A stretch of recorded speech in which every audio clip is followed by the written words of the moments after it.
Good afternoon everyone. আবার একটা নতুন দিনে ঘরে বাইরের তরফ থেকে তোমাদের সবাইকে ওয়েলকাম। আশা করছি তোমরা সবাই খুব ভালো আছো। অ্যাকচুয়ালি আজকে অনেকটাই দেরিতে ব্লগ শুরু করলাম। এত দেরিতে তো সমস্ত কিছু রান্নাবান্না হয়েই গেছে। আমি দেখাচ্ছি কি রান্নাবান্না করেছি না করেছি। আসলে আমাদের মেডিক্লেমের একটা ব্যাপারে একটু কথা বলার ছিল। কিছু মানুষজন এসেছিলেন বাড়িতে, তো তাদের সাথে অনেকক্ষণ, প্রায় 1.5 ঘন্টা, 1 ঘন্টা তো অবশ্যই, 1.5 ঘন্টা না হলে ওই কথা বলতে বলতে পুরো লেট হয়ে গেছে। আর তার আগে সমস্ত ঘরটার ক্লিন করার ব্যাপার ছিল, জামা কাপড় কাচা হয়েছে, তুলে দেওয়া হয়েছে, ওগুলোকে ছাড়িয়ে দিয়ে এসছে ওর বাবা। আমার রান্না বান্না কমপ্লিট হয়েছে, জিমে তো গেছিলামই সকালবেলা। তো এই সমস্ত করতে গিয়ে দেরি হয়ে গেছে। ওরও দরকার ছিল একটু বেরোবে, ও এখন বেরোচ্ছে, এতক্ষণ বেরোতে পারিনি।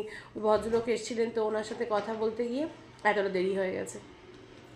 তো এই হচ্ছে ব্যাপার, কি আর করবো, কিছু করার নেই। সব দিন তো আর সবসময় ক্যামেরা অন করা সম্ভব হয় না, ওই জন্য করতে পারিনি এই কাজগুলোর মাঝখানে আর ক্যামেরা অন। তো যাই হোক, চলো এখন থেকে তোমাদেরকে সাথে নিয়ে আজকে ব্লগটা শুরু করছি। ওদিকে মা পড়াশোনা করছে, রায়ন চলে গেছে স্কুলে। রায়নের আজকেই ক্লাস 6-এর লাস্ট স্কুল, তো সেরকমই নোটিশ এসছে স্কুল থেকে। এরপরে একদম 21-এ পরীক্ষা দিতে যাবে, 21-এ পরীক্ষা দিতে যাবে। আমি জানি না নোটিশ কোনো চেঞ্জ আসবে কি না, এখন অবধি এই নোটিশই আছে। হ্যাঁ, তো যাই হোক, চলো তাহলে দেখতে থাকো, পরে আসছি। আর ও ব্যাক ক্যামেরা করে দেখিয়ে দিই কী রান্না করলাম। আজকে রান্না করেছি এই যে ধোকার ডালনা, কাতলা মাছ আলু দিয়ে, ধনেপাতা দিয়ে রসা, বেগুন ভাজবো, এটা হচ্ছে সজনে ফুলের বড়া ভাজবো, এটা হচ্ছে শিম আলু সেদ্ধ, এটা মাখা হয়নি, মাখবো। এটা হচ্ছে কি যেন, পেঁয়াজ রসুন দিয়ে, টমেটো দিয়ে, ধনেপাতা দিয়ে ডাল। এই হচ্ছে ব্যাপার। আর এই যে কি ভাত বসাবো, ভাত এখনো করিনি। ভাতে ভিজিয়ে জল দিয়ে যায়নি, বাপরে বাপ, জলটা দিতে হবে ভাতে। যাই হোক, চলো এই হচ্ছে ব্যাপার, পরে আসছি আবার। আমার ছেলে মেয়ে স্নান হয়ে গেছে, ভাত এদিকে গরম বসিয়ে দিয়েছি, ওদিকে বেগুনটাও ভেজে নিয়েছি, এই ভাত করে উপুর করতে দিয়ে দিয়েছি। কিন্তু ওর বাবা এখনও ফেরেনি, আমার তো খিদে পাচ্ছে। রায়ন আবার খিদে পেয়েছে, তাহলে পড়তে বস গিয়ে। এতক্ষণ ধরে তো খিদে না পেলে টিভি দেখতে দেখাটা খুব চাপ। আর মা ওই ঘরে পড়াশোনা করছে। সব হয়ে গেছে। এইদিকে ওয়াশিং মেশিনের এই যে চেঞ্জ করে দিয়ে গেছে আজকে আয়রন গার্ডটা, এখন এটা ওয়াশ হচ্ছে। কি রোদ উঠেছে, আর আমার জামা কাপড়ও ভাপা হয়ে গেছে। এই মাম, তুই ডেলিটা খা, আমাকে ডেলিটা দে, আমাকে দিলি না, আমি তোর থেকে জল চাইলাম। জামা কাপড়ও ভাঁজ করা হয়ে গেছে। এদিকে এই যে ছেলে আর বাবা শুয়ে রয়েছে, মা এদিকে পড়বে। আর আমার তো একটু বেরোনোর কথা চলছে, দেখছি বেরোলে তো বলবোই তোমাদের। চলো এখন পরে আসছি আবার। আমি এই ঘরে পড়ছে, আমি রেডি হয়ে গেছি, আমি বেরোবো। আর এইদিকে এই যে উজানবাবু রয়েছে, রায়ন ওদিকে এক্সাম দিচ্ছে ম্যাথস। ঠিক আছে রায়ন, আমি বেরোচ্ছি, ঠিক আছে? পরীক্ষা হয়ে গেলে এমনি ম্যাথস প্র্যাকটিস কনস্ট্রাকশন দিদিভাইকে বল দেবে। আর তারপরে ঠিক 6:30টায় পরে উঠবি, 6:45টায় পরে উঠবি, 6:45 থেকে 7টা অবধি রেস্ট নিই, 7টা থেকে পেপার নিয়ে বসে যাবি। না সরি, 6টা, হ্যাঁ 6:45টায় পরে উঠবি, 6:45 থেকে 6টা অবধি রেস্ট নিবি, 6টা থেকে 9টা অবধি বসে যাবি এক্সাম পেপার নিয়ে। আর আমি এখন কোথায় যাচ্ছি একটু বলে দে। দিম্মার বাড়ি, বিয়ের আলোচনা করতে। চলো টাটা। অনেকক্ষণ হয় এসছি, আমরা গল্প করছিলাম, তাই আর ক্যামেরাটা অন করতে পারিনি, আর তো কেউ নেই। আর এদিকে এই যে খবর, মিষ্টি কিন্তু একদম কম, মিষ্টি দেবেই না। হ্যাঁ খাবো, এলাচের সাথে একটু আদাও দেবে তাহলে আমাকে একটু আদা দেবে, আমার দারুণ লাগে এলাচের সাথে আদা। এখন চা করতে গেছে দুজনে মিলে, চা করুক, আমি বসে, আমি চশমাটা পরে আসতেও ভুলে গেছি। চা হয়ে গেছে।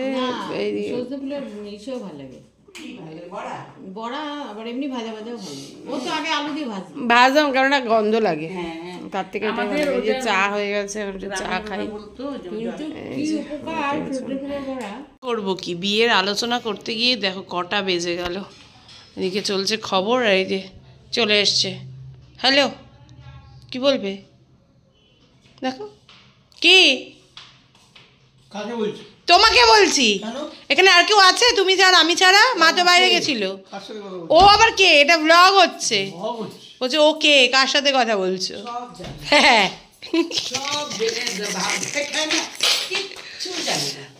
মা আবার রান্নাও করে ফেলেছে বাঁধাকপি, আমরা গল্প করতে করতে। যাই হোক, আমি একটু আলু ভাজা করে নিয়ে যাবো, ডাল আছে, তাহলে বাড়িতে গিয়ে ফটাফট খেতে দিয়ে দিতে পারবো। মাকে একটু আলু কেটে দিই। হয়ে গেছে বিয়ের আলোচনা করতে গিয়ে চোখ টাটা। আজকেই মনে হচ্ছে বিয়ে দিয়ে ফেললাম। ওইদিকে রাজু কোথায়? রাজুকে তো দেখতে পাচ্ছি না। বললো যে চলে এসছে। ও ওই যে দাঁড়িয়ে আছে। ঠিক আছে চলো চলো। হঠাৎ করে কি ঠান্ডা লাগছে, বাইরে বেশ ঠান্ডা, ওর জন্য এরকম পেয়েছি। হ্যাঁ হঠাৎ করে ঠান্ডা। আমি এসেছিলাম শুধু একটা স্কার্ফ নিয়ে, কিন্তু যেতে হচ্ছে আমাকে এরকম চাদর পেঁচিয়ে। যাই হোক আমি এখন বাড়ি যাচ্ছি। বেরিয়ে তো গেলাম, মাকে বলেছি ভাত গরম করে রাখতে, আর এই যে আলু ভাজা নিয়ে নিয়েছি, হয়ে যাবে। চলো বাড়ি গিয়ে তারপরে আসছি। বাড়ি গিয়ে তারপরে আজকে বললাম একটু কথা বলে বিয়ের আলোচনা করতে বললাম। বিয়ে বিয়ে বিয়ে এখনো বিয়ে কতদিন বাকি, তারপরও আলোচনা এখন কত আরও এরকম আলোচনা হবে, মানে কতটা আমাদের উৎসাহ যে আমি শুধু বিয়ের আলোচনা শুধু ওখান থেকে আজকে এখানে চলে এলাম, যে আমি ঘর থেকে বেরোতে চাই না। যাই হোক এরকম হবেই এখন। চলো পরে আসছি। চলে এসেছি বাড়িতে। জাস্ট অবস্থাটা দেখো কি ঠান্ডা বাইরে। হ্যাঁ টেম্পারেচার আজকে অনেক কম কালকের থেকে। কালকেও তো রাত্রেবেলা বাড়ি ফিরেছি, কালকে এরকম ঠান্ডা ছিল না। জাস্ট আমার অবস্থাটা দেখো, পুরো পেঁচিয়ে পুচিয়ে আমাকে আসতে হলো মায়ের থেকে এই চাদরটা নিয়ে। তো যাই হোক, রায় পড়াশোনা করেছে, পরীক্ষা হয়ে গেছে। ঠিক আছে চলো, আজকে আর ব্লগটা বড় করছি না। আজকে তো আমি বিয়েবাড়ির চক্করে মোটামুটি এইখান থেকে ওখানে চলে গেছি বিয়েবাড়ির টানে। মোটামুটি আমার আজকে সারা সন্ধ্যে বিয়েবাড়ির গল্প করতে করতেই কেটে গেল। ব্লগ করবো কি, সকালবেলা কাজ আর বিকেলবেলা বিয়েবাড়ির গল্প, ভালোই কাটলো দিনটা। চলো ব্লগটাকে আজকের মতো এখানেই শেষ করছি। কারোর কথা আরও গল্প ছিল, আরও অনেক গল্প করতাম আমি আর বৌদি। অর্ধেক গল্প করতে করতে বৌদিকে বলো এখন আর বলতে পারছি না, কালকে বলবো ফোনে, কারণ আর সম্ভব না, তাহলে আমাকে একসাথে থাকতে হবে। ওই জন্য চলে এলাম। তো যা হয় বিয়েবাড়িতে থাকলে আর কি, বিয়েবাড়ির গল্প উঠলে যা হয় আর কি বিয়েবাড়ি থাকলে নিজেদের। তো চলো ব্লগটাকে এখানেই শেষ করছি। এখন একটু ডাল আলু ভাজা আর একটু ধোকার ডালনা আছে, আমি খাবো, ব্যাস। এই দিয়ে রাত্রে ডিনার আজকে ডান। আর এই যে ছেলে আর ওই যে মেয়ে। চলো আজকের মতো tata bye bye, good night. ভালো লাগলে লাইক কমেন্ট শেয়ার আর সাবস্ক্রাইব করে দিও।